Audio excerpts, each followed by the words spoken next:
मी भाऊ तोरसेकर. तुम्ही बघत आहात प्रतिपक्ष.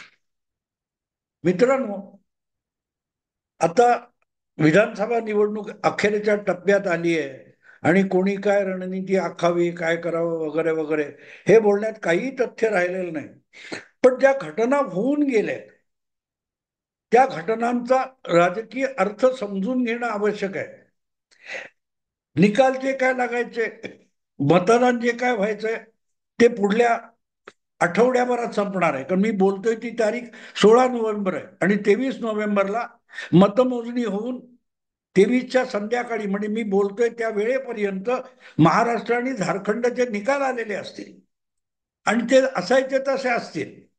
पण दरम्यान लोकसभेपासून विधानसभेपर्यंत ज्या काही घटना घडल्या त्यामध्ये लोकसभेत कमालीची यशस्वी झालेली महाराष्ट्रातली महाविकास आघाडी आणि त्यातले घटक पक्ष यांनी एक लढाई जिंकल्यानंतर पुढली लढाई तितक्याच ताकदीने जिंकण्यासाठी जी एकजूट आणि एक जीव होऊन काम करण्याची मानसिकता दाखवायला हवी होती, त्याचा पूर्ण अभाव हा या काळात आपल्याला दिसला. आणि म्हणून त्या गोष्टींचा उहापोह खूप झालेला आहे की मग मुख्यमंत्री पदावरून वाद होतात, कोणाचा मुख्यमंत्री ह्याच्यावरून महाविकास आघाडीमध्ये हाणामारी वगैरे वगैरे चर्चा खूप झाल्या. पण असं का झालं? एक गोष्ट असते मित्रांनो, मानवी स्वभाव असतो. एखाद्या गोष्टीत तुम्हाला यश मिळालं की मग त्याला आपण शकून समजतो की मी निळी पॅन्ट घालून गेलो होतो किंवा पर्पल रंगाचा शर्ट घालून गेलो होतो आणि तो शर्ट घालून गेलो असताना किंवा कुठचा पिंक रंगाचा ड्रेस असताना एखाद्या मुलीला चांगलं यश मिळालं असेल परीक्षेत किंवा कुठच्या आणखीन कुठच्या कामामध्ये, तर मग गुलाबी रंग हा आपल्यासाठी लकी आहे किंवा निळा शर्ट हा आपल्यासाठी, पर्पल शर्ट आपल्यासाठी लकी आहे, अशी समजण्याची एक आपली मानसिकता असते. आणि म्हणूनच ज्या वेळेला असं काहीतरी यश मिळतं तेव्हा घडलेली घटना आपण लक्षात ठेवतो आणि मग त्याला आपण शुभशकून समजतो. कधी कधी दोन तीनदा आपल्याला चांगलं यश मिळतं, फायदा होतो आणि त्यावेळेला आपण एखाद्या देवळावरून गेलेलो असतो किंवा एखाद्या माणसाचं दर्शन घडलेलं असतं, कदाचित आई किंवा वडिलांनी डोक्यावर हात ठेवला, आशीर्वाद दिला आणि त्यानंतर यश मिळालं, तर त्यामध्ये आपण संकेत शोधतो, शुभसंकेत समजतो आणि मग त्याचा अनुकरण आपण करायला लागतो किंवा परत आपल्याला यशस्वी व्हायचंय, मग ही गोष्ट केली पाहिजे. आपण त्याचं नक्कल करायला लागतो, अनुकरण करायला लागतो, तसं वागायला लागतो. याचं कारण त्यामुळे आपल्याला यश मिळालं, ही गोष्ट आपल्यासाठी लकी आहे असं आपण समजतो. आणि म्हणून मग गंमत अशी वाटते की लोकसभेला जितकं एकजूट होऊन आणि एकमेकांच्या खांद्यावर हात ठेवून किंवा हातात हात घालून महाविकास आघाडीचे तीनही पक्ष, काँग्रेस, शरद पवार गट, राष्ट्रवादी आणि उबाठा शिवसेना, या तिघांनी ज्या एकजुटीने एक दिलाने एकमेकांना समजून घेत निवडणूक लढवली होती, तो जर त्यांच्यासाठी शुभ संकेत होता तर त्यांनी कुठच्याही बारीक सारीक गोष्टीमध्ये वादावादी न करता विधानसभेला तितक्याच एकजुटीने सामोरं न जाण्याचं कारण काय असा प्रश्न पडतो. कारण त्यांना यश पाहिजे. राहुल गांधी असोत, नाना पटोले असोत, उद्धव ठाकरे असोत, शरद पवार असोत, यापैकी कोणाला विधानसभा निवडणुकीत अपयशी ठरावं, आपल्या आघाडीचा पराभव व्हावा असं बिलकुल वाटत नाही. आणि तेच कशाला, त्यांचं समर्थक चमचेगिरी करणारे भाट जे असतील त्यांना सुद्धा महाविकास आघाडीला प्रचंड यश मिळावं असंच वाटतं. मग तरीही ती माणसं, त्या आघाडीचे समर्थक आणि नेते हे लोकसभेच्या निवडणुकीत आपल्याला ज्या कारणास्तव यश मिळालं त्याचं अनुकरण का करत नाहीत हा प्रश्न म्हणूनच चर्चेला घेतला पाहिजे.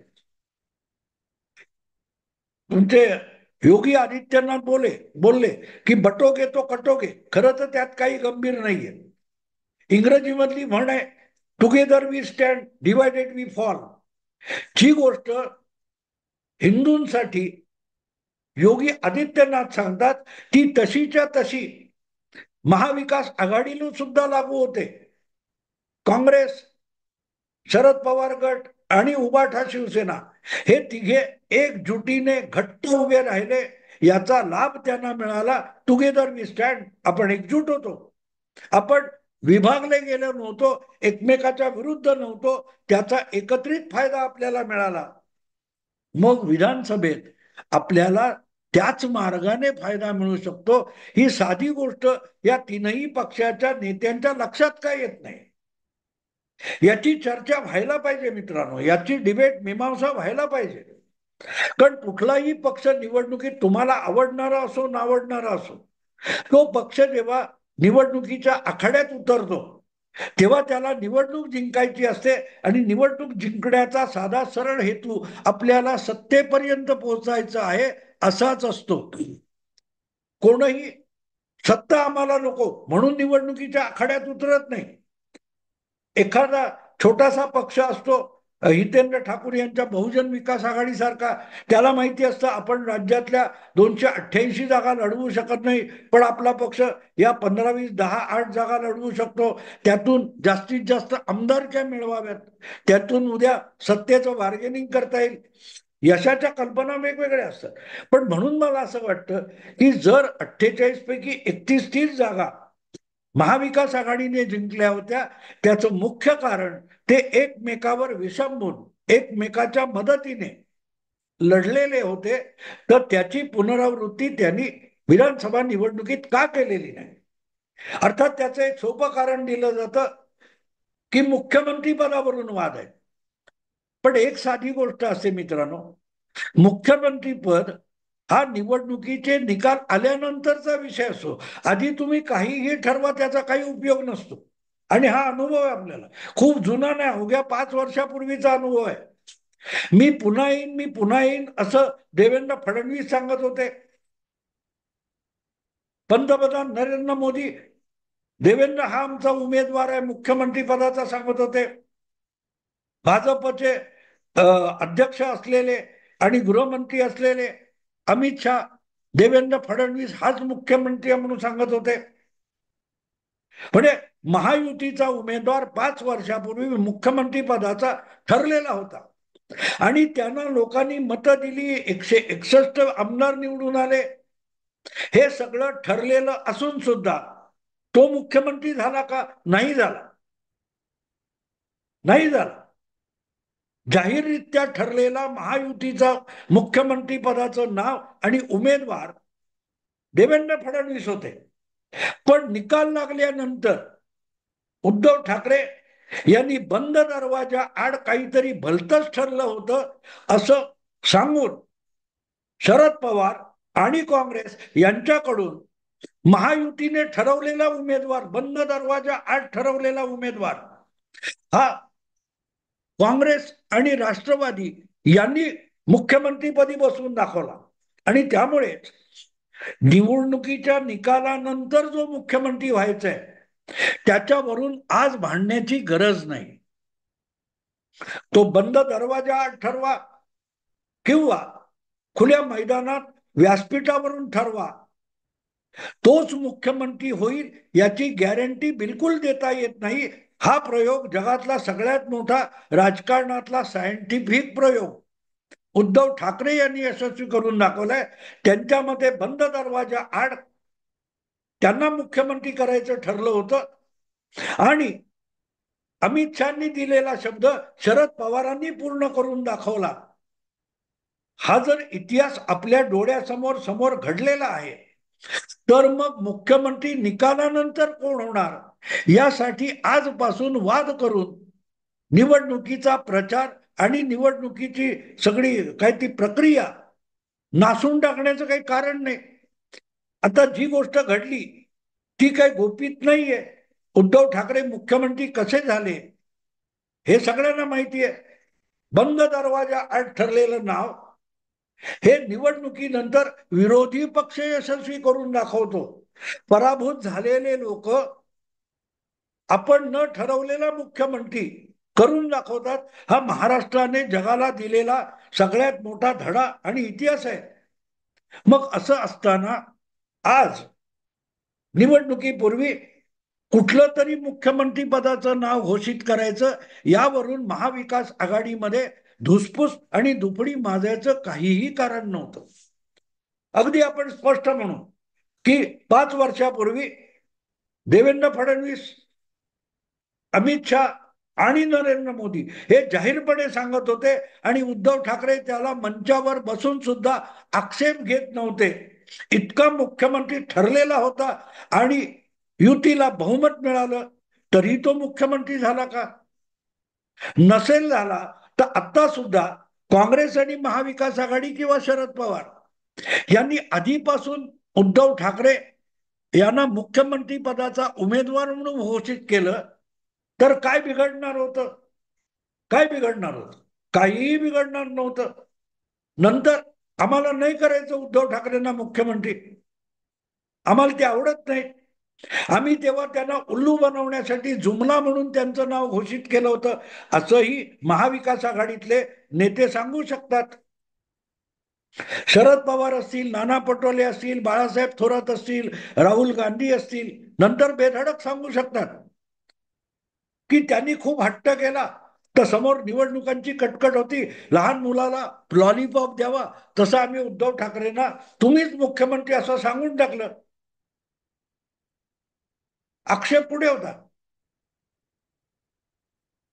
अमित शहा, नरेंद्र मोदी, देवेंद्र फडणवीस एक नाव सांगत होते, त्याला उद्धव ठाकरेंनी तरी कुठे आक्षेप घेतला होता? जर तुम्ही मंचावर बसलायत तर उद्धव ठाकरेंचा आक्षेप नसेल याचा अर्थ 2019च्या निवडणुकीपूर्वी उद्धव ठाकरेंना सुद्धा देवेंद्र फडणवीस हेच भावी मुख्यमंत्री म्हणून मान्य होतं. पण निकाल लागल्यानंतर तेच उद्धव ठाकरे यांनी आधी ठरलेलं नाव खोटं पाडून दाखवलं. तर आज काँग्रेस किंवा शरद पवार गट राष्ट्रवादी हे सुद्धा निकालानंतर उद्धव ठाकरे यांना खोटं पाडायला मोकळे होते. त्यांनी बेधडक हो ठीक आहे, महाविकास आघाडीचा मुख्यमंत्री पदाचा चेहरा 2024 साठी उद्धव ठाकरे असतील हे स्वीकारायला काय हरकत होती? अगदी जाहीरपणे स्वीकारायचं. पण निकाल लागल्यानंतर आमच्यासाठी सगळे पर्याय खुले आहेत. जसे उद्धव ठाकरेंना 5 वर्षापूर्वी सगळे पर्याय खुले होते, तसंच आज राष्ट्रवादी काँग्रेस, शरद पवार गट आणि काँग्रेस पक्ष यांना सुद्धा मुख्यमंत्री पदाचं नाव ठरवण्यासाठी सगळे पर्याय खुले आहेत असं ते दोन्ही पक्ष बोलू शकत होते. आणि त्यावर आक्षेप घ्यायला गेले उद्धव ठाकरे तर दोन्ही पक्ष, मित्र पक्ष सांगू शकत होते 5 वर्षापूर्वी तुम्ही हा नियम बनवलाय की निवडणुकीच्या आधी एक नाव आणि निकाल लागल्यानंतर भलतंच नाव. आणि हीच गंमत आहे मित्रांनो. याच एका गोष्टीमुळे उद्धव ठाकरे यांच्याविषयी काँग्रेस पक्षाच्या मनातला विश्वास संपलेला आहे.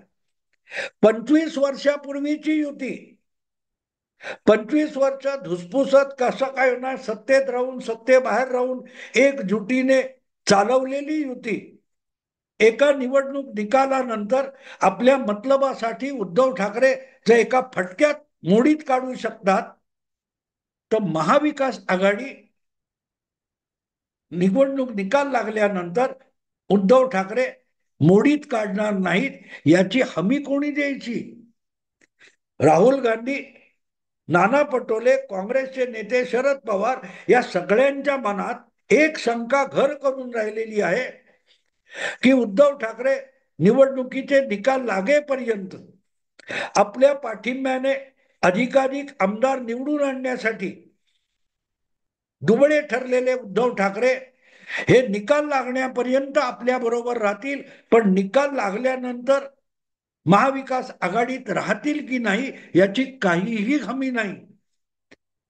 निकाल लागला की 1 तासात, अर्ध्या तासात, 2 तासात हे उद्धव ठाकरे बेधडक पत्रकार परिषद घेतील आणि म्हणतील की माझ्यासाठी सगळे पर्याय उघडे आहेत.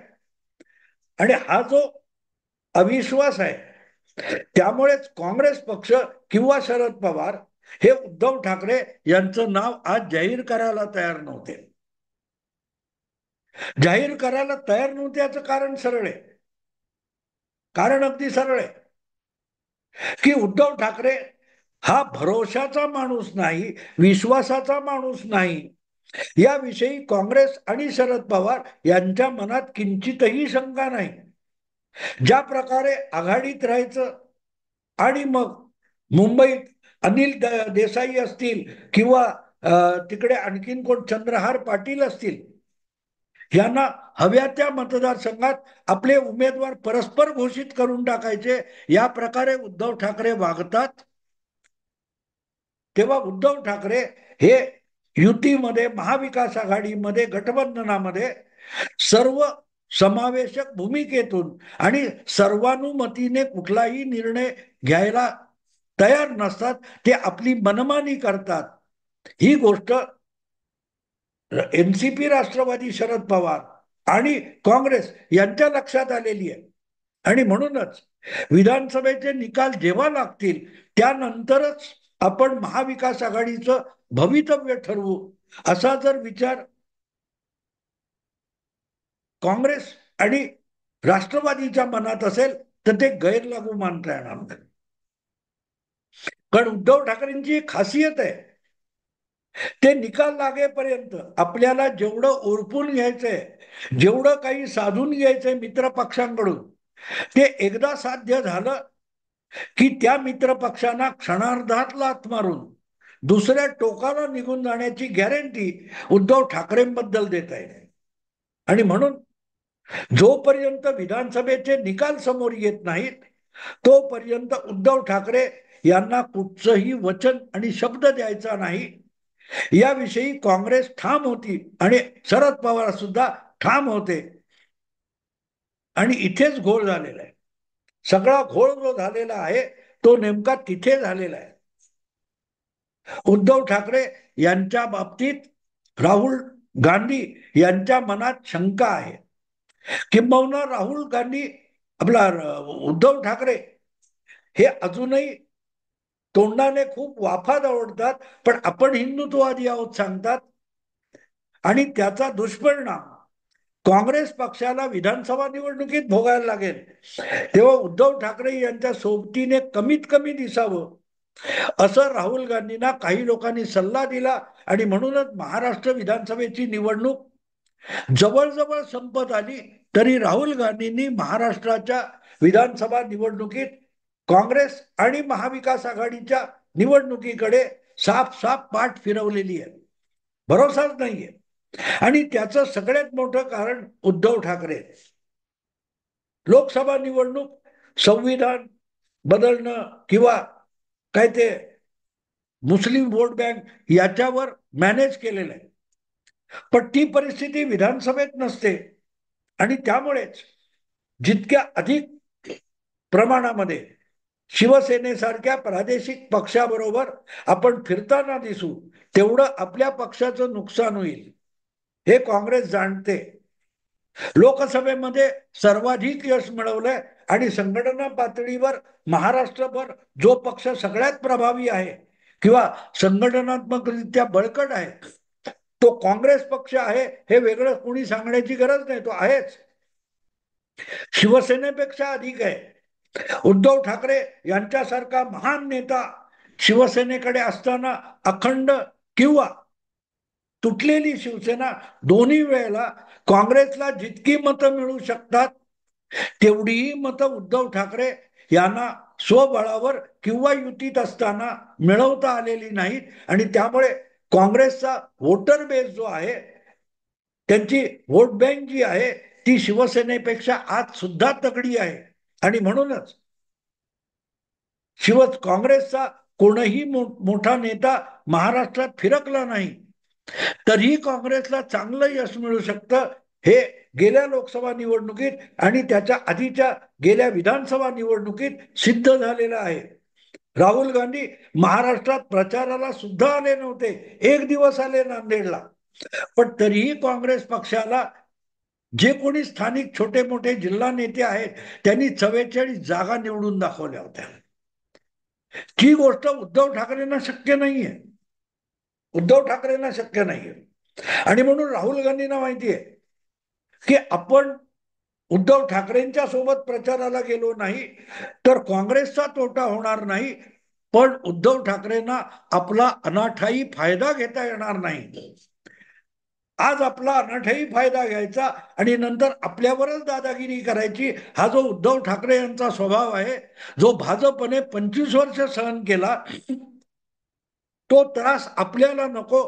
म्हणून विधानसभा निवडणुका पूर्ण होण्याच्या आधीपासूनच राहुल गांधींनी आणि काँग्रेस पक्षाने उद्धव ठाकरे यांच्यापासून 4 पावलं लांब राहायला सुरुवात केलेली आहे.